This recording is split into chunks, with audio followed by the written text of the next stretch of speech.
அனைவருக்கும் வணக்கம். நான் உங்கள் அன்பு ஜோதிடர் அவினாசி சுரேஷ் பாண்டியன். எல்லாரும் நல்லா இருப்பீங்க, எல்லாம் நல்லா இருக்கும். இன்னைக்கு நம்ம பார்க்க போற விஷயம் ராகு. இந்த ராகு ஜாதகத்துல என்ன பண்ணுவார் அப்படின்னா, இருக்கிறதுலே ரொம்ப ஒரு டஃப்பான ஒரு சப்ஜெக்ட் யாருன்னு கேட்டீங்கன்னா, அந்த ராகு கேதுகளை கணிக்கிறது தான் ஜாதகத்துல. அது ஏன் அப்படின்னா, இப்ப ஒரு ஜாதகத்துல குரு வலுவா இருக்கிறாரு, சுக்கிரன் வலுவா இருக்கிறாரு அப்படின்னு பாத்தீங்கன்னா, நம்ம எளிதாக அவங்களை கணிச்சிட முடியும். அவர் எந்த இடத்துல இருக்கிறாரு, எந்த பாவத்தில் உட்கார்ந்து இருக்கிறாரு அப்படின்னு சொல்லி நம்ம நேரடியாக அதுக்கான பலனை சொல்லிட முடியும். ஆனா ராகு கேதுக்கள் அப்படி நம்மளால பலன் சொல்ல முடியாது. ஏன் அப்படின்னு நான் சொல்றேன் அப்படின்னா, இந்த 9 நவகிரகங்கள்ல இந்த 7 நவகிரகங்களை பத்தின ஒரு புரிதல் அப்படிங்கிறது என்னை போன்ற ஜோதிடர்களுக்கு பாத்தீங்கன்னா டக்குன்னு கை வந்த கலையா வந்துடும். இந்த ராகு கேதுக்களை நம்ம கணிக்கணும், ஒரு சரியான பலன் சொல்லணும் அப்படின்னு சொன்னா அதுக்கு நாங்களே நிறைய டைம் ஸ்பெண்ட் பண்ணி தான் அந்த ராகு கேதுக்களை கணிக்க முடியும், அதுக்கான பலனை சொல்ல முடியும். அது என்ன காரணம் அப்படின்னு சொன்னா, இந்த ராகுக்கும் கேதுவுக்கும் பாத்தீங்கன்னா சொந்த வீடுகள் கிடையாது. அவங்க சாயா கிரகங்கள்னு சொல்லுவோம், நிழல் கிரகங்கள். அதனால அவங்களுக்கு அவங்களுடைய பலனை எடுக்கும் போது, ஒரு எடுத்துக்காட்டு ஒருத்தருக்கு ராகு தசை நடக்குது அப்படின்னு சொன்னா அவங்களுக்கு நாங்க பலன் சொல்லணும் அப்படின்னு சொன்னா நாங்க இன்னும் டீப்பா அனலைஸ் பண்ணி டிக் அண்ட் செக் அப்படின்னு சொல்லுவாங்க. அதான் இன்னும் தோண்டி தான் அந்த பலனை நாங்க எடுத்து நாங்க சொல்லக்கூடிய சூழல் இருக்குது. அப்படியாப்பட்ட ராகுவை பத்தி நம்ம பேசும்போது பாத்தீங்கன்னா, இதை நம்ம தெளிவா சொன்னா மட்டும்தான் நேயர்களுக்கு புரியும் அப்படிங்கிறது என்னுடைய கருத்து. இப்ப உங்கள நிறைய பேருக்கு ராகு திசை நடந்துட்டு இருக்கலாம், ஆனா ராகு திசை வரப்போகலாம். அப்ப இந்த ராகு திசை எனக்கு நல்லது செய்யுமாங்க? ஏன்னா ராகு கொடுக்கும், ராகு கொடுத்து கெடுக்குன்னு வேற சொல்றாங்களே. அப்ப என் ஜாதகத்துல ராகு கொடுக்கற போறாரா, இல்ல கொடுக்க மாட்டாரா, இல்ல கொடுத்து கெடுப்பாரா அப்படின்னு சொல்லி நிறைய பேருக்கு அந்த கேள்வி இருக்கும். அந்த கேள்விக்கான பதிலை தான் பார்க்க போறோம். இந்த நான் சொல்லக்கூடிய இந்த ஒரு எடுத்துக்காட்டை வச்சு நீங்க உங்க ஜாதகத்தை நீங்க செக் பண்ணி பார்க்கலாம். ராகு உங்களுக்கு நண்பரா அல்லது விரோதியா அப்படிங்கிறத நீங்க செக் பண்ணி பார்த்துக்கலாம். இப்ப எப்பயுமே நம்ம எடுத்துக்காட்டுல தான் நம்ம எல்லாமே பேசிக்கிட்டு இருக்கோம். அப்ப எடுத்துக்காட்டோட சொன்னாதான் உங்களுக்கு விளங்கும் அப்படிங்கிறத எடுத்துக்காட்டோட சொல்றேன். இப்ப ஒரு ஜாதகர் இருக்கிறார். ஒரு எடுத்துக்காட்டுக்கு நம்ம என்ன பண்ணலாம்னா, ரிஷப லக்னமே வச்சுக்கலாம். ஒரு ரிஷப லக்னக்காரருக்கு பாத்தீங்கன்னா ராகு திசை இப்ப நடக்க போகுது, ஸ்டார்டிங்ல இருக்கிறான்னு வச்சுக்கோங்க. அவருக்கு ஒரு 22 வயது, ஒரு எடுத்துக்காட்டுக்கு 22 வயதுல இருக்கிறாரு அப்படின்னா 18 ஆண்டுகள் ராகு திசை நடக்கும். அப்போ ஒரு தனி மனிதனுக்கு தன்னுடைய வருமானத்தையும் இந்த சமுதாயத்துல தான் யார் அப்படிங்கிறத நிரூபிக்கிறதுக்குமான காலகட்டம் எதுன்னு கேட்டீங்கன்னா இந்த 20 to 40 நடு வயது நம்ம சொல்றோம் இல்லைங்களா. இதுலதான் வந்தீங்கன்னா காலேஜ் படிக்க முடிப்பாங்க, வேலைக்கு போவாங்க, திருமணம் பண்ணுவாங்க, குழந்தை குட்டிகள், இது எல்லாமே இந்த சமுதாயத்துல தன்னை ஒரு மனிதனா ஒரு சம்சாரியா காமிச்சுக்கிறதுக்கான தருணம் எதுன்னு பாத்தீங்கன்னா கண்டிப்பா அது இந்த 20 வயதுல இருந்து ஒரு 40 வயதுக்குள்ளதான். அப்போ ஒரு மனிதனுக்கு 22 வயதுல ராகு திசை ஆரம்பிச்சு 40 வயசுல முடியுதுன்னா இதுல பெரும்பங்கு ராகு திசைக்கு இருக்குது. இந்த வயதுனால நான் சொல்றேன். அப்படியாப்பட்ட ராகு திசை உங்களுக்கு நன்மை பயக்கிற மாதிரி இருந்தா பிரச்சனை கிடையாது. ஒருவேளை அது ஆப்போசிட்டா செயலாற்றுதுன்னா பாத்தீங்கன்னா எல்லாத்துலயும் சிக்கலை ஏற்படுத்திடுவார். சரிங்களா? ஏன்னா ராகு இருக்கிறதுலே மிகப்பெரிய கிரகம் கேது, அதுக்கு அடுத்த வரக்கூடிய ராகு. ஏன்னா சூரியனும் சந்திரனும் கிரகணம் ஆகுறதே பாத்தீங்கன்னா, அதாவது சூரியன் இல்லாம இந்த உலகத்துல ஒரு புல்பூண்டு கூட கிடையாது. அப்படியாப்பட்ட சூரியனையே பாத்தீங்கன்னா ஒரு வினாடியாவது இருட்டுக்குள்ள கொண்டு போறதுக்கான முக்கியமான கிரகங்களா இருக்கக்கூடிய இந்த ராகு கேதுக்கள் தான். ஏன்னா மற்ற கிரகங்கள் எல்லாமே பாத்தீங்கன்னா நம்ம கோயிலை சுத்தி வர்றது மாதிரி இப்படி கிளாக் வைஸா சுத்தி வரும். இந்த ராகு கேதுக்கள் மட்டும் ஆண்டி கிளாக் வைஸா சுத்தி வரும். அதனாலதான் அந்த சந்திப்பு நிகழும் போது நம்ம சூரிய கிரகணம், சந்திர கிரகணம் சொல்றோம். அது வேற சப்ஜெக்ட், இன்னொரு நாள் பார்ப்போம்.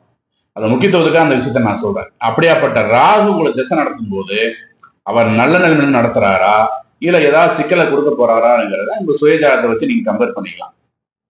அப்படி பார்க்கும்போது இப்ப நான் மேற் சொன்னது மாதிரி ஒரு ரிஷப லக்ன ஜாதகத்துக்கு 8ஆம் இடத்துல ராகு இருக்கிறான்னு வச்சுக்கோங்க. 8ஆம் இடம் மறைவு ஸ்தானமாச்சே, அங்க போய் ராகு இருக்கிறான்னா மிகப்பெரிய சிக்கலை கொடுக்க போறாரு. கடந்த வீடியோல சொன்னீங்களே ஆயுளுக்கு ஒப்பான கண்டமெல்லாம் 8ஆம் இடத்துல வரும், உண்மைதான். ஆனா இந்த இடத்துல ராகு உங்களுக்கு சப்போர்ட் பண்றக்கூடிய சூழ்நிலை காட்டாருன்னா நீங்க தான் கோடீஸ்வரர்கள், எந்த ஒரு மாற்று கருத்தும் கிடையாது. வளர்ந்து கொண்டிருக்கிற நிறைய தொழிலதிபர்களுக்கு பாத்தீங்கன்னா இந்த அமைப்பு இருக்கும். சரிங்களா? ஒருத்தர் இப்ப நீங்க கூட கேள்விப்பட்டிருப்பீங்க, என் மச்சான் ராகுதசம் நடந்துச்சுங்க, என் மாமன் பையனுக்கு ராகுதசம் நடந்துச்சுங்க, ஓஹோன்னு வந்துட்டானுங்க, ஆனா எனக்கு ராகுதசம் ஆரம்பிச்சுன்னு இருக்கிறதையும் சேர்த்து புடுங்கி ரோட்ல விட்டுருச்சுங்க சொல்லி நிறைய பேர் சொல்லி நீங்க கேள்விப்பட்டிருப்பீங்க. நீங்களே கூட அதுக்கு ஒரு முன்னுதாரணமா இருக்கலாம். அது ஏன் நடக்குது அப்படின்னா, ஏன்னா குரு கூட வந்து பாத்தீங்கன்னா 90% வந்து முழு சுபர் தான் இருந்தாலும் அவர் மிகப்பெரிய தீங்க கொடுக்க மாட்டாரு. இருந்தாலும் வந்து பாத்தீங்கன்னா அவர் அதிகபட்சமா வந்து நன்மை தான் செய்வார். ஆனா ராகு கேதுக்கள் அப்படி கிடையாது. ஏன்னா சொந்த வீடு இல்லை இல்லைங்களா? அதனால ராகு கேதுக்கள் அவங்கள எந்த வீட்டுல இருக்கிறாங்க, அதாவது வீடு கொடுத்தவன் சாரம் கொடுத்தவன், அதாவது வீடு கொடுத்தவன் கால் கொடுத்தவன் நம்ம ஜோதிடத்துல சொல்லுவோம். அவங்க எப்படி இருக்கிறாங்கிறத பொறுத்துதான் இந்த இந்த பலாபலங்கள் மாறும். இப்ப ரிஷப லக்கணத்துக்கு 8ஆம் இடம்ங்கிறது குருவோட தனுசு வீடு. அந்த வீட்டுல ராகு உட்கார்ந்து திசை நடத்துறாருன்னு வச்சுக்கோங்க. இப்ப அந்த குரு எங்க இருக்கிறாருன்னு பார்க்கணும், அதான் முக்கியம். ஒருவேளை குரு 9ஆம் இடத்துல நீசம் ஆயிட்டாரு, ஏன்னா மகரத்தான் குரு நீசம் ஆயிட்டாருன்னா குரு ராகுவுக்கு வீடு கொடுத்த குரு வந்து பலம் இழந்து போயிட்டாரு. அவரால் வந்து நன்மை உங்களுக்கு செய்ய முடியாது. ஒருவேளை அந்த குரு அங்கேயே ஆட்சியாருன்னு வச்சுக்கோங்க, பிரமாதம். அல்லது மீனத்தில் இருக்கிறாரு, சூப்பர். இல்லைங்க அவர் கடகத்தில் இருக்கிறாரு அப்படின்னா கடகத்துல வந்து குரு உச்சம்.